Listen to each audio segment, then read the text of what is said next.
নমস্কার বন্ধুরা, মানসী কিচেনে সবাইকে স্বাগত জানিয়ে আজকে একটি রুই মাছের দুর্দান্ত রেসিপি সহজভাবে দেখানোর চেষ্টা করেছি।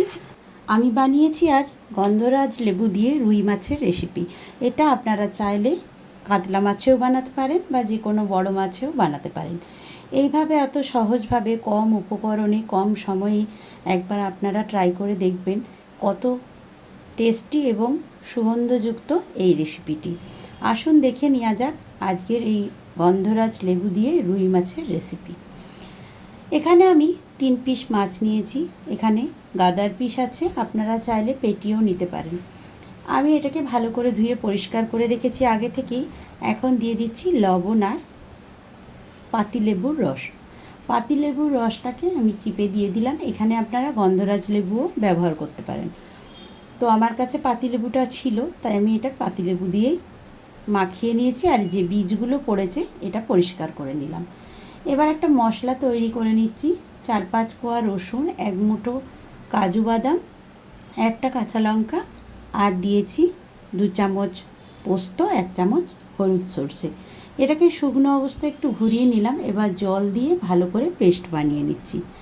অন্যদিকে কড়াইয়ে সর্ষের তেল গরম হতে দিয়েছি। এবার তেলটা ভালো করে গরম হয়ে গেলে আমি লেবু আর লবণ মাখানো যে মাছগুলো ছিল সেগুলোকে হালকা হাতে নাড়াচাড়া করে হালকা করে ভেজে নেব। খুব একটা কড়াভাবে ভাজবো না, কড়া করে ভাজলে খেতে ভালো লাগবে না অতটা। তাই খুবই হালকা এগুলোকে দেখুন কালার চেঞ্জ হয়ে গেলেই আমি তুলে নেব। একটা পিঠ ভাজা হয়ে গেলে আরেকটা পিঠও ভালো করে ভেজে নেব। খুব বেশি কড়া নয়, বারবার বলছি, খুবই হালকা ভাজলে এটা হবে। এবার তুলে নিচ্ছি। এবার ওই তেলেই আমি দিয়ে দিচ্ছি কিছু ফোড়ন। একটা শুকনো লঙ্কা, একটা তেজপাতা, এগুলোকে ছিঁড়ে দিয়েছি। আর দিয়েছি লবঙ্গ 2টো, আর 2টো এলাচ, সামান্য একটু দারচিনির টুকরো। এবার যে মশলাটা আগে থেকে তৈরি করে রেখেছিলাম সেটাকে ভালো করে এখন নাড়াচাড়া করে ভাজা ভাজা করে নেব, যাতে রসুনের যে কাঁচা গন্ধটা একেবারে না পাওয়া যায়। সামান্য মিক্সির বাটি ধোয়া জল একটু দিয়ে আবারও কষাতে থাকবো। এটা বেশ ভালো করে কষিয়ে নিতে হবে, না হলে কাঁচা রসুনের গন্ধটা পাওয়া না যায়। এবার দেখুন এখানে গন্ধরাজ লেবুর পাতা নিয়েছি আর কিছুটা নিয়েছি, একটা গন্ধরাজ লেবুর অর্ধেকটারও কিছু কম নিয়েছি, বাকিটা আমি ইউজ করে নিয়েছি। আর এখানে দেখুন মাছগুলোকে দিয়ে দিলাম। ভালো করে মশলাটা কষিয়ে নেওয়ার পর আর যতটা পরিমাণ আমি জল রাখবো বা ঝোল রাখবো সেটার পরিমাণে আমি জল দিয়ে দিচ্ছি। এবার লেবুটাকে আমি কেটে কেটে টুকরো করে নেব, আর পাতাগুলোকেও কিন্তু রান্নায় ব্যবহার করব।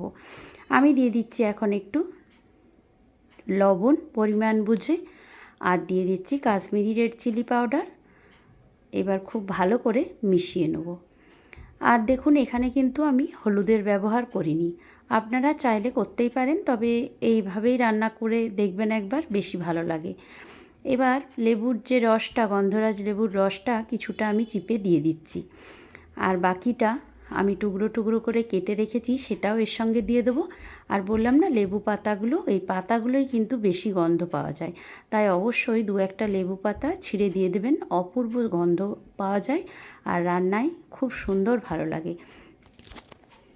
দেখুন সামান্য পরিমাণ চিনি দিয়ে দিলাম। চিনিটা দিয়ে ভালোভাবে মিশিয়ে নিলাম। আর লেবু পাতাগুলো যাতে ভালোভাবে গন্ধটা মিশে যায় তাই আমি লেবু পাতাগুলোকে নিচের দিকে করে দিলাম। এবার ঢাকনা চাপা দিয়ে কিছুক্ষণ ফুটিয়ে নেব, যাতে গন্ধরাজ লেবুর যে গন্ধটা সেটা ভালোভাবে মিশে যায় রান্নার সাথে। আর দেখুন এই যে তেজপাতাগুলো, এগুলোকে এবার আমি একটু ফেলে দেব, এগুলো আর কোনো প্রয়োজন নেই, তাই তেজপাতাগুলোকে ফেলে দেবো। আর একটু গ্রেভিটা যেরকম রাখবেন আপনারা সেই বুঝে ঝোলটা রাখবেন। দেখুন আমি আর বেশি কমাবো না, এটা ভাত দিয়ে মেখে খেতে ভালো লাগবে, আর বেশি গাঢ় করার কোনো প্রয়োজন নেই। আর দিয়ে দিলাম লেবুর যে টুকরোগুলো, একটু রসটা চিপে ওটাকে দিয়ে তারপর ঢাকনা চাপাটি দিয়ে 5-7 মিনিট রেখে দিয়েছিলাম, আর গ্যাসের ফ্লেমটা একেবারে বন্ধ করে দিয়েছিলাম। দেখুন গন্ধটা সম্পূর্ণ রান্নায় মিশে গেছে, আর একটু নাড়াচাড়া করে দিচ্ছি। এবার আমি একটা প্লেটে নামিয়ে নেব।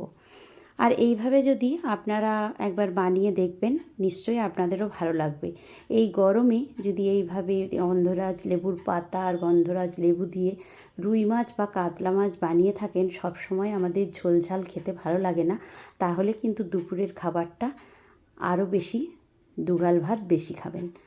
একদম কম উপকরণে কম সময়ে এইভাবে রুই মাছ একবার বানিয়ে দেখুন গন্ধরাজ লেবু দিয়ে, আর অবশ্যই কমেন্ট করে জানান। আর নতুন বন্ধুরা আমার চ্যানেলে ভিজিট করলে আমার চ্যানেলটিকে সাবস্ক্রাইব করে বেল নোটিফিকেশনটা অন করে দেবেন। আজকের মতো এই পর্যন্তই, টাটা, সবাই ভালো থাকবে।